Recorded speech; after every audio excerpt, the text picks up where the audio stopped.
0201 010 55 1064. Oke, kali ini saya akan menjelaskan materi tentang lingkungan organisasi. Yang pertama, lingkungan organisasi dulu. Lingkungan organisasi berasal dari kata everyone yang memiliki arti tingkah laku individu dan kelompok yang dipengaruhi. Namun, para ahli bersepakat segala sesuatu yang terkait keadaan dan kejadian yang berasal dari lingkungan, kondisi maupun kejadian yang berada di luar organisasi yang terdiri dari lingkungan fisik dan non-fisik. Lingkungan non-fisik, lingkungan fisik merupakan keadaan yang berbentuk fisik seperti tempat kerja yang mempengaruhi karyawan, sedangkan non-fisik seperti keadaan sosial budaya dalam masyarakat. Organisasi apapun akan mendapat pengaruh dari lingkungannya. Oke, yang B, memelihara dan menggampangkan organisasi. Perubahan pada organisasi mengikuti keberadaan kondisi organisasi tersebut. Artinya, organisasi akan terus menyesuaikan dengan lingkungannya. Seorang manajer akan menghadapi permasalahan lingkungan dan akan mempengaruhi pengambilan keputusannya. Oleh karenanya, manajer dituntut untuk memperhatikan lingkungannya, baik intern maupun ekstern, terutama bagi perusahaan yang menghasilkan produk-produk yang dibutuhkan masyarakat. Maka kekuatan lingkungan di luar organisasi terkait dengan kegiatan manajemen perlu mendapat perhatian.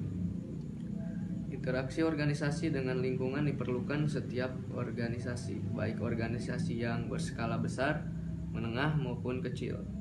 Karena perubahan lingkungan yang terjadi menuntut organisasi untuk mampu mengelola pengaruh dari lingkungan, sehingga dapat disimpulkan bahwa lingkungan organisasi adalah segala sesuatu yang dapat mempengaruhi kelangsungan eksistensi keberadaan organisasi baik dari dalam maupun dari luar.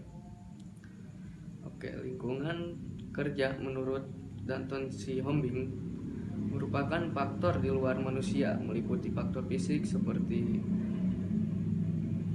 jam kerja, seperti peralatan kantor, kondisi ruangan kerja, polusi udara.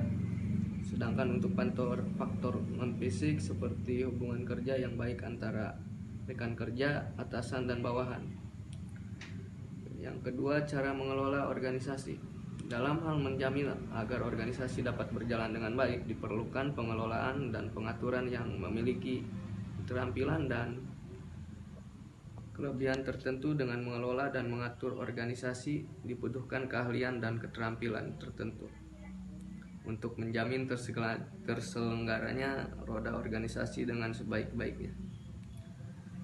Seorang manajer akan lebih mudah mengelola sebuah organisasi baru ketimbang melakukan perubahan karena menanamkan budaya dan kultur organisasi serta hubungan dengan semua anggota dalam organisasi dengan meminimalisir perbedaan yang mungkin terjadi.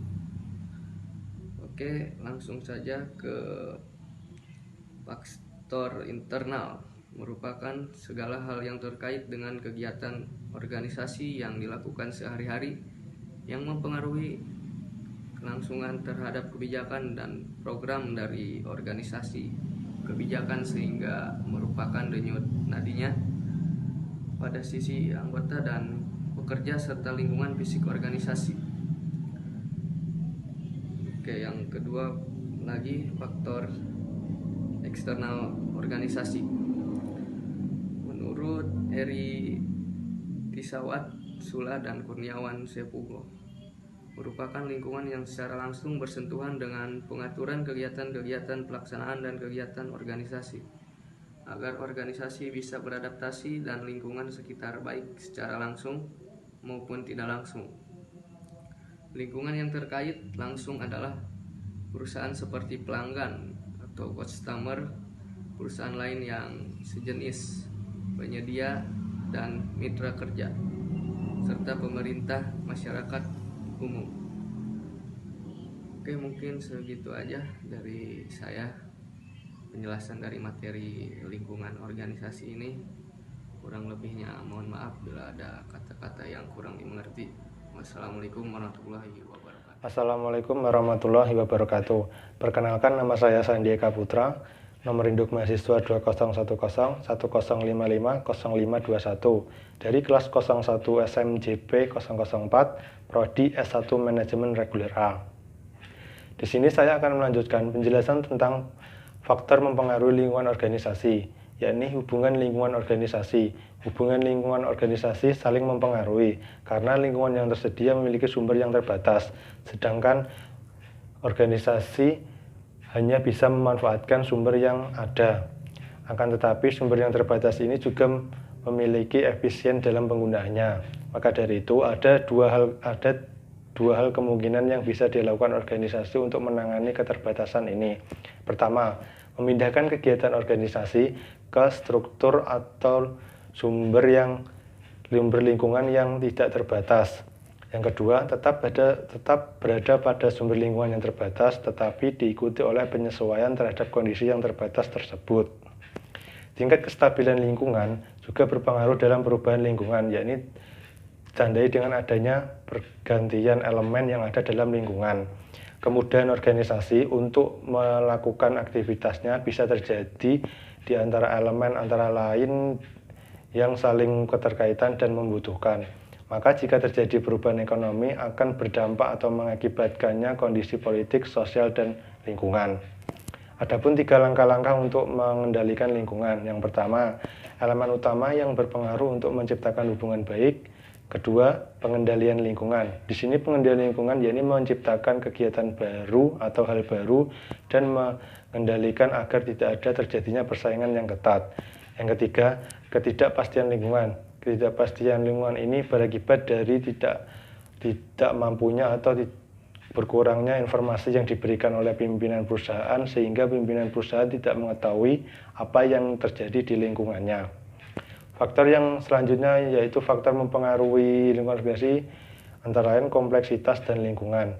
Perubahan lingkungan yang bergerak lebih cepat dan kompleksitas yang beragam.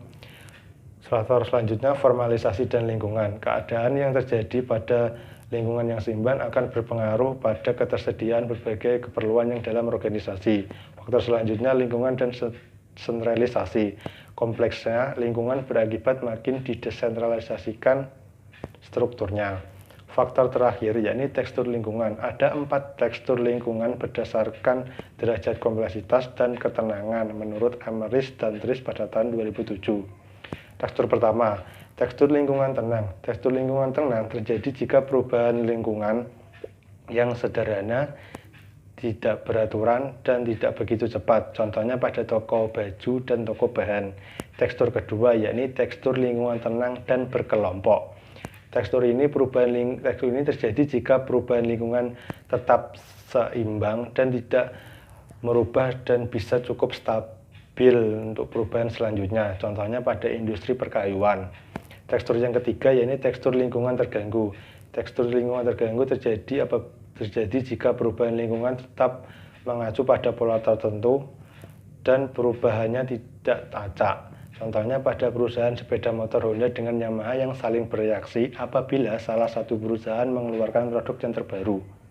Tekstur yang terakhir yakni tekstur lingkungan kacau. Tekstur lingkungan kacau terjadi jika perubahan lingkungan sangat cepat, penyebarannya juga luas, teknologinya juga semakin meningkat. Contohnya pada sosial media. Sosial media sendiri juga berkembang sangat pesat saat penggunaannya dan bisa digunakan dimanapun, kapanpun, dan oleh siapapun. Penggunaannya ini juga bisa meningkatkan hubungan lingkungan organisasi semakin meningkat. Sekian penjelasan saya tentang faktor yang mempengaruhi lingkungan organisasi. Kurang lebihnya mohon maaf. Wassalamualaikum warahmatullahi wabarakatuh. Assalamualaikum warahmatullahi wabarakatuh. Perkenalkan, nama saya Iqbal Egi Pramudita dari kelas 01 SMJP 004. Nomor induk mahasiswa 2010 1055 0565. Program studi S1 Manajemen. Ya, jadi di sini saya akan menjelaskan pertemuan kelima, yaitu tentang pengorganisasian, desain organisasi, dan wewenang. Pengorganisasian sendiri berasal dari kata organisasi. yang memiliki dua arti secara umum. Yang pertama, merupakan instansi yang di dalamnya terdapat jabatan fungsional seperti perusahaan. Sedangkan yang kedua, merupakan proses pengorganisasian yang pelaksanaannya memberikan penugasan kepada anggota organisasi. Jadi, pengorganisasian sendiri merupakan fungsi manajemen sesudah perencanaan yang memiliki pengertian, melakukan kegiatan dalam mendesain struktur organisasi yang formal dengan menyatukan tugas yang sejenis dan mengatur serta membagi tugas atau pekerjaan bagi para anggotanya, sehingga pencapaian organisasi dapat dilakukan dengan efisien.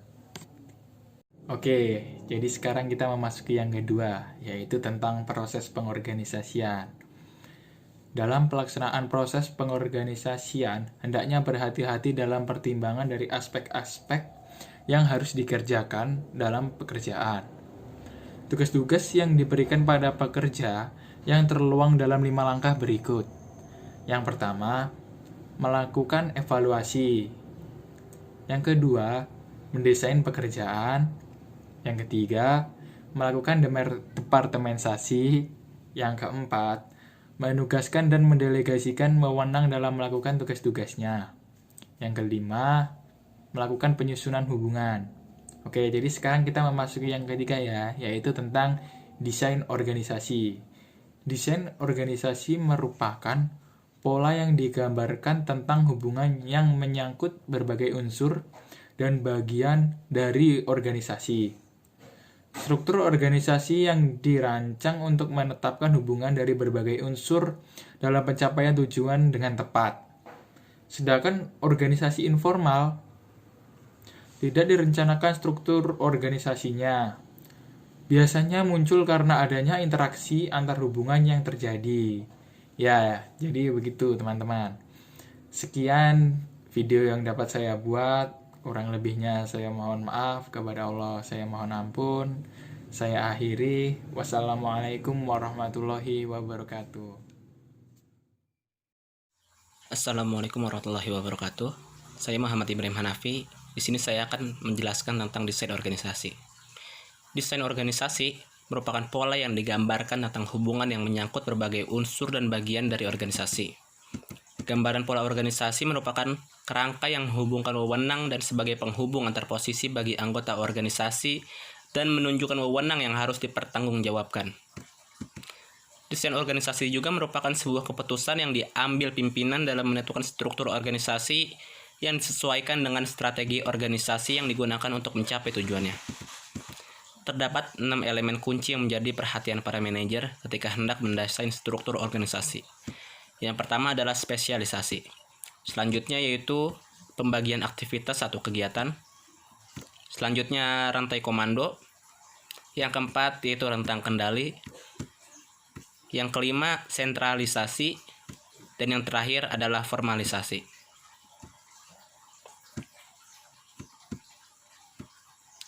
Berikut macam-macam struktur organisasi yang bisa digunakan dalam organisasi bisnis. Yang pertama adalah organisasi lini. Struktur organisasi ini memiliki ciri yang paling sederhana dan merupakan struktur yang paling tua, dengan melimpahkan wewenang dari pimpinan teratas sampai satuan kerja di bawahnya. Yang kedua yaitu struktur organisasi lini dan staf. Struktur organisasi ini merupakan gabungan dan wewenang langsung dari satuan lini dan satuan staf yang juga mendukung satuan lini. Dalam hal ini, fungsi utama staf baik secara individu maupun kelompok adalah memberikan pendapat serta layanan kepada anggota lini pada pencapaian tujuan, seperti penelitian, pemasaran, penasihat hukum, teknologi, informasi, dan manajemen SDM.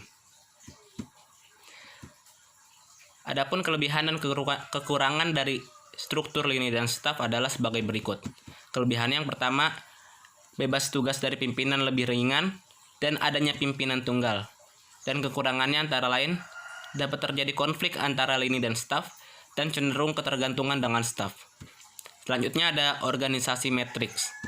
Struktur organisasi ini melibatkan seluruh karyawan dari berbagai saluran kerja atau bagian untuk bekerja sama pada penyelesaian proyek-proyek tertentu. Adapun kelebihan dan kekurangan dari struktur ini adalah sebagai berikut. Kelebihannya yaitu pertama, manajemen puncak tidak perlu melakukan perencanaan, dan peran dari manajemen fungsional yang dapat mengoptimalkan efisiensi. Kekurangan dari struktur ini adalah pertanggungjawaban, karena masing-masing satuan atau bagian membuat pertanggungjawaban untuk satuan kegiatan yang sama. Yang kedua yaitu kelancaran kegiatan atau proyek membutuhkan koordinasi horizontal dan vertikal. Ketiga, dapat menimbulkan pertentangan kekuasaan dikarenakan ada dua kekuasaan. Dan yang terakhir, agak sulit dan biaya yang besar untuk dilaksanakannya. Demikianlah penjelasan dari saya, kurang lebihnya mohon maaf. Wassalamualaikum warahmatullahi wabarakatuh.